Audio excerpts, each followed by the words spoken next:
지금 이 시장에서 가장 중요한 건요, 가격이 아니라 가치, 그리고 공포가 아니라 이 구조이는 겁니다. 지금 기관들은 비트마인을 비롯한 크립토를 인정하는 정도가 아니라 거의 모든 걸 걸고 이 세계로 뛰어들고 있어요. 스테이블 코인의 총 공급량이 늘어들게 되면서 같이 수요가 폭발만 해준다면요, 이 이더리움은 인프라적 자원으로서 폭발적인 성공을 해낼 것이고, 이 메이든 이라는 스테이킹 기술을 선두 삼아서 이더리움의 중심지가 되는 비트마인은 가장 큰 수혜를 보는 기업이 될 수도 있는 거예요.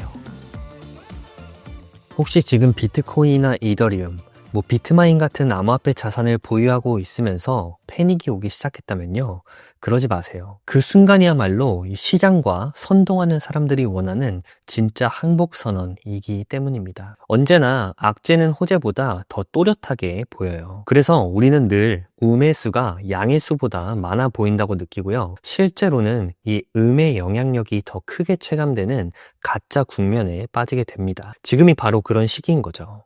사람들이 이 음의 영향력에 사로잡혀서 점점 항복하는 국면에 가까워지고 있어요. 실제로 암호화폐 가격만 보면 마치 시장이 완전히 무너져 내리는 것처럼 보이기도 합니다. 하지만 조금만 시야를 넓혀보면요, 최근 전체 시장은 끊임없이 대형 악재의 연속을 겪고 있어요. 주식시장에서는 금리 인상이나 관세 이슈, 지정학적 충격이 있었고, 암호화폐 시장에서는 대규모의 청산 사태가 있었죠. 시장 전체를 흔들 수 있는 이슈들이 하나씩 마치 넘기 힘든 산을 오르듯이 지나가고 있는 상황인 것 같아요. 그런데 여기서 이상한 지점이 하나 있습니다.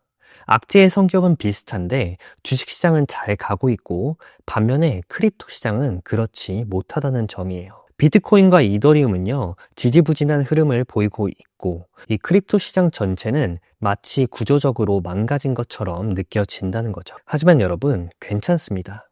이 투자에서 타이밍을 완벽하게 맞추지 못하는 것은 결코 실수가 아니에요. 중요한 건요, 지금 이 시장에서 데이터가 무엇을 말하고 있는지, 그리고 우리가 어떤 국면에 서 있는지를 명확하게 이해를 하고 가는 겁니다. 오늘도 데이터로 우리가 어떤 상황에 현재 놓여 있는지, 앞으로 내 투자에 어떠한 결정을 내려야 하는지 하나씩 살펴봅시다. 자, 제가 영상에서도 종종 참고하는 비트코인 MVRV Zscore라는 차트인데요. 그래프에서 검은 선은 비트코인의 가격, 그리고 이 주황색 선 보이시죠? 이 주황색 선은 Zscore를 의미합니다. 이 Zscore는 뭐냐면요, 간단하게 말해서 선이 높을수록 고평가, 그리고 낮을수록 저평가 구간을 뜻해요. 근데 지금 보시는 것처럼 현재 이 Z스코어가 거의 0에 수렴하는 수준입니다. 이 구간은요, 과거를 보면 이 코로나 당시, 그리고 2022년 베어마켓 구간과 굉장히 유사해요.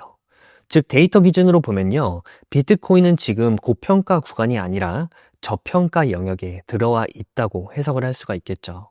그래서 지금 시장 상황을요, 야, 고평가니까 사지마, 도망가 라고 말해주는 국면이 아니라요, 오히려 지금은 비트코인이 상대적으로 저평가되어 있구나 라고 평가할 수 있는 위치라는 겁니다. 조금 더 쉽게 말해보면, 만약 지금 크립토 시장에 진입을 한다고 한다면요, 지금 지불한 가격 대비 그 가치는 과거의 Z스코어가 높았던 시점들, 이런 시점들이죠. 즉 많은 사람들이 열광하던 고평가 구간대의 가치보다 훨씬 더 큰 가치를 가지고 있다고 볼 수 있다는 거예요. 물론 중요한 점이 하나 있습니다. 지금 이 구간이 여기가 무조건 최저점이다 라고 단정할 수는 없어요. 이보다 더 아래로 내려갈 수도 있고요. 또 이 구간에서 꽤 오랜 시간 횡보하면서 이 답답한 흐름이 계속 이어질 수도 있겠죠. 하지만 데이터가 분명하게 말해주는 건 하나입니다. 이 초록색에 가까운 구간에서 매수를 하는 것이요, 반대편인 이 빨간색 선이 있죠, 이 빨간색 고평가 구간에서 매수하는 것보다 장기적으로 훨씬 더 유리했다는 사실입니다. 지금 우리는요, 바로 그 구간에 막 진입한 상태에 있는 거예요. 그래서 만약 여러분들이 암호화폐가 상승할 자산이라고 믿으신다면 지금은 분명히 기회의 상황이지 공포의 상황은 아니라는 겁니다. 자, 여러분, 제가 최근에 톰리가 출연했던 더 컴파운드라는 인터뷰를 봤었는데요. 거기서 나온 사람 중에 되게 인상적인 말을 했던 부분이 있었어요. 그게 뭐였냐면, 이 사람들은 의회가 하는 일보다 그냥 팀 쿡을 더 크게 신뢰한다 라는 이야기였는데요. 이게 무슨 말이냐면 투자자들은 이 정치 세력보다 미국 기업이 가진 힘을 더 크게 믿고 있고 그래서 결국 돈을 미국 시장에 두고 있다는 거죠. 이 말을 그냥 들으면요. 이거 그냥 너무 감정적인 얘기 아닌가? 그냥 무논리적이고 뇌피셜 아니야? 라고 생각하실 수도 있어요. 근데 저는 이걸 보면서 이게 단순한 뇌피셜이 아니라 실제로 이 시장이 어떻게 움직이는지를 아주 직관적으로 설명해낸 한 문장이라고 봐요. 왜냐면 제가 실제로 시장에 있어 보니까 시장이 그렇게 논리적으로 돌아가는 것이 아니더라고요. 그리고 이 지점에서 저는 어떤 생각을 했냐면 비전문가들이 전문가보다 더 좋은 성과를 낼 수 있는 산업은 바로 이 주식 투자 산업이라는 생각을 하게 되더라고요. 왜냐면 이 거시경제와 이 주식시장은요, 우리가 일반적으로 생각하듯이 이 동전의 앞면과 뒷면처럼 딱딱 떨어지지 않기 때문이에요. 하지만 사람들은 배우면 배울수록 특히 주식에 있어서 이 전문가가 될수록 세상에는 앞면과 뒷면 이 두 가지의 논리만 존재한다고 믿기가 쉬워집니다. 근데 제가 경험한 주식시장은 결코 그렇지 않았어요. 오히려 이 시장은요, 이 가위바위보에 더 가깝습니다. 이 가위바위보를 보면요, 가위는 볼을 이기고, 보는 주먹을 이기고, 주먹은 가위를 이겨요. 근데 아이러니하게도 가위는요, 보한테는 이기는데 주먹에게는 져요. 다들 이런 생각 한 번쯤은 해보지 않으셨나요? 저는 어릴 때 이 가위바위보 할 때마다 이 생각을 머릿속으로 했었거든요. 하면서도 진짜 이상하다라는 생각을 했었어요. 근데 커서 보니까요, 이 주식시장도 특정 기업이나 산업을 두고 호재가 터졌다, 들어가자. 막 그래서 들어갔는데요, 정작 주가는 떨어져요. 반대로 이제 끝났다, 망했다. 모두가 그렇게 말하는 시점도 있는데 그럴 때 오히려 시장은 바닥을 찍고 돌아서기도 하죠. 우리는 이미 오랜 시간 동안 논리나 팩트만으로는 설명이 되지 않는 주식시장을 지켜봐 왔어요. 그런데도 우리는요, 같은 실수를 계속해서 또 반복을 합니다. 시장에서 악재를 퍼뜨리는 사람들, 마치 전문가인 것처럼 이제 끝났다 라고 외치는 사람들, 어쩌면 그들은요, 우리보다 훨씬 더 아무것도 모르는 사람들일 수도 있다는 거예요. 근데 또 아이러니하게도요, 우리는 그들의 말에 설득당하고 또 같은 선택을 반복합니다. 그 선택은 바로 공포 때문에 시장을 떠나는 선택이에요. 제가 영상 초반에 말씀드렸지만 다시 지금 중요한 건 지금 이 시장에서 데이터가 무엇을 말하고 있는지 그리고 우리가 어떤 국면에 서 있는지를 명확하게 이해하자라는 겁니다. 암호화폐의 폭락은요, 지난 10월 10일 디레버리징 사태로 시작을 했죠. 말 그대로 빚을 줄이기 위해서 레버리지 투자자들이 다 정리가 됐던 거예요. 따라서 최대 규모의 청산 사태가 발생을 했고 때문에 거래소는요, 엄청나게 큰 타격을 입었어요. 코인베이스 같은 큰 회사도요, 주가를 보면 아주 반토막까지 나버렸죠. 저는 가격 예측은 전혀 문외한이기 때문에 모르지만 이 톰리는 이 상황을요, 2022년과 비교하면서 회복까지는 한 8주에서 12주 정도가 걸리니까 이제 거의 그 끝자락에 다 온 것 같다라고 설명을 하더라고요.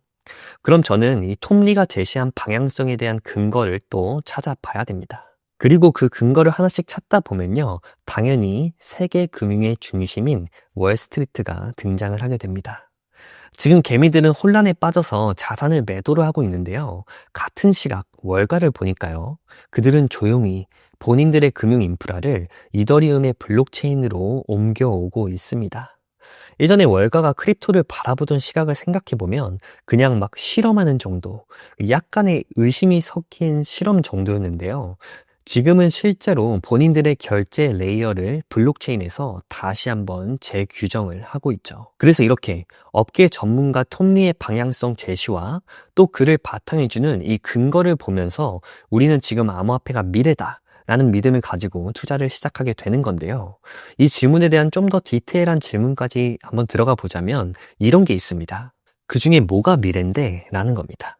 왜냐면 이 암호화폐 시장 자체가 너무 이렇게 브라드하죠. 그러니까 너무 포괄적인 거예요. 그러니까 암호화폐인 건 알겠는데 비트코인이야 이더리움이야 이런 식인 거죠. 그래서 이것에 대해서도 현재 월가의 움직임으로 봐서는요, 비트코인보다는 이더리움에게 더 좋은 흐름이라고 저는 개인적으로 보고 있습니다. 왜냐면요, 당연히 스테이블 코인이 있기 때문이에요.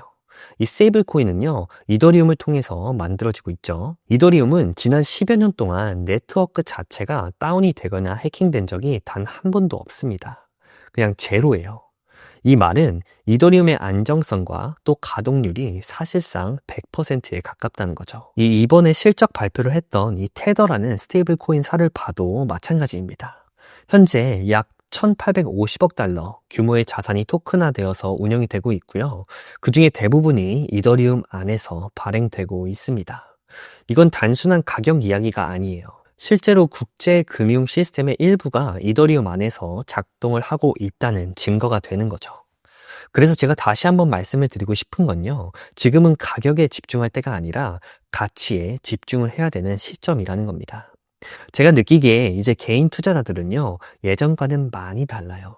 점점 더 똑똑해지고 있고, 이제는 진짜 데이터를 보고 구조를 이해하고 그를 바탕으로 투자를 하기 시작했어요. 그런데 아이러니하게도요, 우리가 이렇게 똑똑해질수록 이 세력들의 입장에서는 우리를 털고 갈 수밖에 없는 구조가 되는 겁니다. 왜냐면 이 주식시장과 금융시장은요, 본질적으로 이 상대성이 강한 게임이기 때문이에요. 이 바닥에서는요, 모두를 전부 다 부자로 만들 수는 없습니다. 왜냐면요, 이 금융시장은 구조적으로 제로섬에 가까운 시장이기 때문이에요. 그래서요, 누군가 싸게 사서 비싸게 팔면 그 반대에 있는 누군가는 비싸게 사서 싸게 팔아야 하는 상황이 발생을 해야 돼요. 그래서 모두가 동시에 수익을 실현하는 순간은 존재할 수가 없는 거예요. 그런 면에서 보면요, 현재 기관이나 또 고래 투자자들이 들고 있는 포지션이 너무 큰 겁니다. 저희 같은 이런 일반 투자자들처럼 버튼 한번 누르고 싹 다 정리하고 나갈 수 있는 구조가 아니라는 거죠. 그래서 요즘처럼 이 개인 투자자들이 싸게 사고 그리고 쉽게 팔지 않고 버티기 시작하면요, 세력들은요, 팔 상대가 사라지는 거예요. 그래서 막 티가 엄청나게 많이 나는데도 이 가격을 흔들어서 이 시장의 심리를 무너뜨릴 수밖에 없게 되는 겁니다. 이게 바로 우리가 몇 달 동안 경험해온 급락이나 뭐 청산, 그리고 이에 따른 그 패닉 셀링의 정체인 거죠. 그래서 이 작년 10월, 그리고 며칠 전에도 있었던 이 암호화폐 시장의 대규모 청산 사태 있죠. 이 기관들과 고래들의 일명 이 개미털기, 이건 단순한 악재 때문이 아닌 거예요. 이 큰 손들이 우리 같은 개미 투자자들한테 이 옆구리를 제대로 찔렸기 때문에 나온 반응이라고 볼 수가 있다는 거죠. 자, 그래서 다시 주제로 돌아오게 됩니다. 지금 이 시장에서 가장 중요한 건요, 가격이 아니라 가치, 그리고 공포가 아니라 이 구조이는 겁니다. 그 가치로는요, 제가 비트마인을 공부를 많이 했기 때문에 말씀을 드릴 수 있는 건데, 지금 기관들은 비트마인을 비롯한 크립토를 인정하는 정도가 아니라 거의 모든 걸 걸고 이 세계로 뛰어들고 있어요. 저 같은 개인에게까지 다 눈에 보일 정도로 엄청나게 빠른 속도로 진입하고 있는 겁니다. 이 이더리움은요, 스마트 컨트랙트, 그리고 100%의 가동률, 그리고 P2P, 사람 대 사람 결제죠.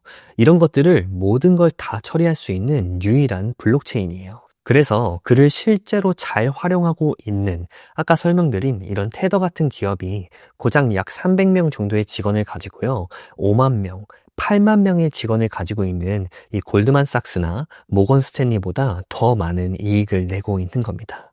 그 스테이블 코인 하나로요. 그리고 이걸 두 눈으로 확인을 했고, 아직도 매일매일 충격을 받는 중인 이 월가는요, 스테이블 코인 시장으로 참여를 할 수밖에 없는 거예요. 조만간에 이 모든 월가의 기업들이 스테이블 코인을 출시할지도 모른다는 생각이 요즘에는 정말 많이 듭니다. 그리고 그 월가의 스테이블 코인이 출시가 되면서 그 스테이블 코인의 총 공급량이 늘어들게 되면서 같이 수요가 폭발만 해준다면요, 이 이더리움은 인프라적 자원으로서 폭발적인 성공을 해낼 것이고, 이 메이븐 이라는 스테이킹 기술을 선두 삼아서 이더리움의 중심지가 되는 비트마인은 가장 큰 수혜를 보는 기업이 될 수도 있는 거예요. 다만 이 과정에서요, 우리 같은 일반 투자자들은 세력에게 놀아나기 쉬운 위치에 놓이게 됩니다. 그리고 대부분의 투자자들이 이거는 아닌 것 같다, 이제 끝난 것 같다 라면서 포기하는 바로 그 시점에 이 스마트머니들은요, 이미 포지션을 모두 다 완성을 한 뒤 그제서야 가격을 끌어올리기 시작합니다.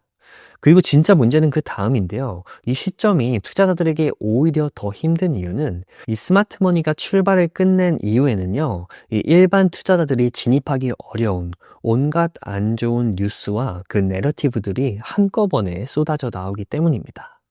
자, 우리가 테슬라로 한번 예를 들어 볼게요. 주가가 낮았고 또 전기차에 대한 신뢰도 엄청나게 낮았던 그 시절 기억하시죠? 저 역시 테슬라를 눈여겨보지 않았던 시절이 있거든요. 하지만 지금 제 포트폴리오의 상당 부분이 테슬라 주식에 있고요. 심지어 저는 차도 테슬라만 타고 다닙니다. 제가 내연기관 차도 소유를 하고 있지만 저는 그냥 테슬라만 타고 다녀요. 이 말의 핵심은 뭐냐면요. 가치를 먼저 알아본 사람과 그리고 가격이 오른 뒤에 확신을 가진 사람의 진입 지점은요. 완전히 다를 수밖에 없다는 거예요. 그래서 지금 시점에서의 테슬라 가치를 이해하게 된 저 같은 사람은요. 과거에 테슬라가 의심받고 또 조롱받고 외면받던 시절에 비해서 훨씬 더 비싼 가격에 주식을 사야만 하는 위치에 서게 될 수밖에 없었던 거죠. 그래서 다시 한번 강조하고 싶은 건요. 시장은 늘 확신이 없을 때 기회를 주고요. 그리고 확신이 생길 때 진입 장벽을 확 높여버립니다. 그리고 그 간극에서 대부분의 개인 투자자들은요. 가격이 아니라 이 내러티브에 감정적으로 반응하다가 아주 가장 불리한 선택을 반복하게 되죠. 이 톰리가 했던 인상적인 말 하나를 인용해 볼 건데요. 톰리는 블록체인을 단순히 금융 시스템의 진화로 보지 않았어요. 톰리는요, 블록체인이 앞으로 도래할 이 실물 경제의 핵심 인프라가 될 거라고 말을 하고 있습니다. 그리고 이 부분에서 톰리가 말한 실물 경제의 핵심이 중요한데요. 그게 뭐냐면 바로 로봇이에요.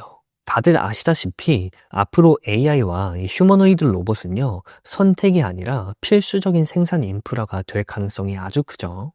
왜냐면 인류는 앞으로 이 노동이 가능한 인구의 구조적인 감소를 겪게 될 것이기 때문이에요. 이렇게 되면 자연스럽게 이런 질문이 나오는데요. 그럼 로봇도 세금을 내야 하지 않을까? 이겁니다. 자, 여기서 포인트는 바로 세금이에요.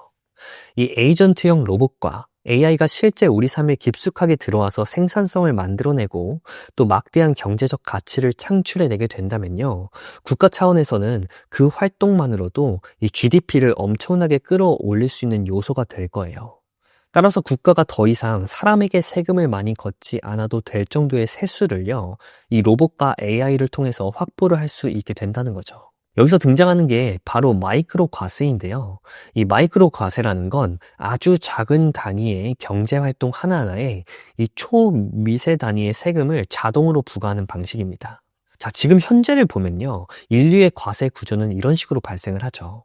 월급 받을 때 한 번, 뭐 분기나 연 단위별로 한 번, 뭐 사업을 하시는 분들이라면 뭐 큰 금액이 들어오면 그때 한 번, 뭐 이런 식이죠. 하지만 이 마이크로 과세는요, 이와는 다른 방식으로 작용을 합니다.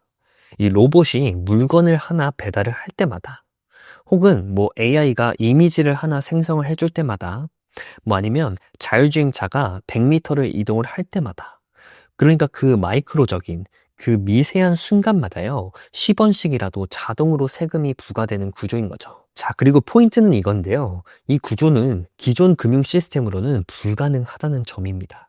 이 AI와 로봇가 만들어내는 수십억 혹은 수조 건에 달하는 이 미세한 경제 활동을 이 전통 금융 시스템은 추적할 수도 없고요. 또 실시간으로 정산을 할 수도 없고, 그리고 자동으로 과세를 할 수도 없습니다. 그래서 필요한 것이 이 수많은 자율 에이전트들의 활용을 동시에 처리할 수 있는 시스템, 즉 블록체인인 거예요. 이 전통 금융은요, 수십억 건의 마이크로 트랜잭션을 다룰 수 없지만 이 블록체인에서는 모든 행동이 자동으로 기록되고 또 스마트 컨트랙트를 통해서요, 은행 같은 이런 중간 개입자 없이 또 이 국경의 제한이 없이 모두 다 동일한 규칙을 전 세계에 적용을 할 수가 있게 되는 거죠. 물론 이 이야기는요, 이럴 때만 성립이 되는 건데요. 이럴 때가 뭐냐면 이 앞으로의 세계는요, 노동자가 줄어들고 이 휴머노이드와 AI는 늘어나는 구조로 갈 가능성이 크다라는 걸 믿는 사람들에게는요, 충분히 고려를 해볼 만한 내용일 겁니다. 자, 그래서 국가는요, 사람에게 세금을 부과하는 방식에서 벗어나게 되고 또 로봇과 AI가 만들어내는 이 모든 미세한 경제활동 하나하나에 이 블록체인을 통해서 자동으로 과세하는 구조로 이동하게 될 수도 있다는 거죠. 그래서 우리가 받아들이고 있는 이 로봇과 AI의 시대는요, 결국 이더리움 인프라를 필연적으로 요구하게 될 거라는 겁니다. 그리고 이 인프라는요, 아직 먼 미래의 이야기가 아니라 지금 이 순간에도 진행형, 즉 ING로요, 이더리움을 통해서 계속해서 만들어지고 발전해 나아가고 있습니다. 자, 마지막으로 이 클라리티 법안에 대해서 짧게 나누고 이야기를 마칠 건데요. 이번 다보스에서 이 JP 몰건의 제이미 다이먼이요, 클라리티 법안을 두고 코인베이스의 브라이언 암스트롱한테 공개적으로 맹공을 퍼부었다고 해요. 제가 지난 영상에서 이 암스트롱의 인터뷰가 인상적이라고 짧게 소개를 드린 적이 있는데, 그 내용과 같이 이번 다보스에서도 암스트롱이요, 이 스테이블 코인 보상을 막으려고 로비를 하는 이 대형 은행들을 막 비판하니까 JP모건의 다이먼이 전 영국 총리 이 토니 블레어가 있는데도요, 그 앞에서 헛소리하지 말라라고 말을 했다는 거예요. 자, 보시면 이 크립토 유나님이 올려주신 건데, 내용에 대한 요약은 여기 잘 해주셨으니까 보시면 되고요. 결국 이게 뭐냐면 디뱅킹입니다. 즉 기존 은행 사업 방식의 종말이에요. 이게 진짜 은행과 암호화폐가 저희 같은 고객들의 예금을 두고 경쟁을 해야 되는 거예요. 전통 금융한테는 이 러그풀이라는 게 발생한 거죠. 이 러그풀이라는 단어가 생소한데요. 정식적인 용어라기보다는 이 크립토 업계에서 쓰는 비유적인 표현이거든요. 이 크립토에서 러그풀이라고 하면 이 프로젝트 운영하는 사람이 갑자기 약속을 막 빼버리면서 이 투자자들이 한순간에 당하는 사기나 배신 같은 거예요. 즉 지금 전통 금융은요, 정부나 의회가 법이나 규제를 바꿔가지고 이 기존에 보호받고 있던 기득권을 한 번에 걷어차려고 하는 상황에 있는 거거든요. 근데 한번 생각을 해보세요, 여러분. 기존 은행들이 이 규제 덕분에 얼마나 오랜 시간 독점적인 지위를 가져왔었는지. 근데 이제는요, 이 법안으로 인해서 은행의 예금이나 이자 구조나 지급하는 결제 방식 등등 이 모든 것들을 이 클라리티 법안을 통해서 무너뜨리겠다라고 하고 있는 거거든요. 그래서 결국 이 러그풀은요, 결국 은행이 당하는 쪽이 되는 거여서 저는 개인적으로 시간이 좀 걸리겠다라는 생각이 들어요. 다른 건 몰라도 이 이자 지급이라는 부분이 현재의 월가가 막 오케이, 나도 찬성할게 라고 하기에는 너무 어렵지 않을까? 라는 생각이 좀 들고요. 좀 역설적으로 생각을 해보면 이 법안이 진짜 친크립토적인 방향으로 자리를 잡으면요, 그때는 진짜 이 크립토 투자에 엄청난 붐이 오지 않을까? 라고 생각을 해볼 수가 있을 것 같아요. 하지만 현재로서는 약간 양날의 검 같은 거죠. 자, 아무튼 정리를 한번 해봅시다. 이 크립토의 약세는요, 이 수요의 붕괴가 아닙니다. 그냥 역사상 가장 컸던 청산의 후폭풍이었던 거죠. 그리고요, 우리는 결국 다 회복을 하게 될 겁니다. 자, 여러분, 이 월가는 조용히 블록체인으로 와서 새로운 금융 인프라를 재건해 나가고 있어요. 뉴스를 보면요, 크립토 내러티브가 끝났다라는 소식만 너무 난무하는 것처럼 보이지만 실제로 현실을 뜯어보면 이 현재의 금융은요, 새 금융을 필수적인 인프라로 인정했고 그쪽으로 전환을 하고 있음을 기억하시기를 바랍니다. 자, 그럼 오늘 영상은 여기서 마무리하겠고요. 오늘도 저의 영상이 여러분들의 투자에 조금이나마 도움이 되셨길 바라면서 저는 다음 영상에서 인사드리도록 하겠습니다. 감사합니다.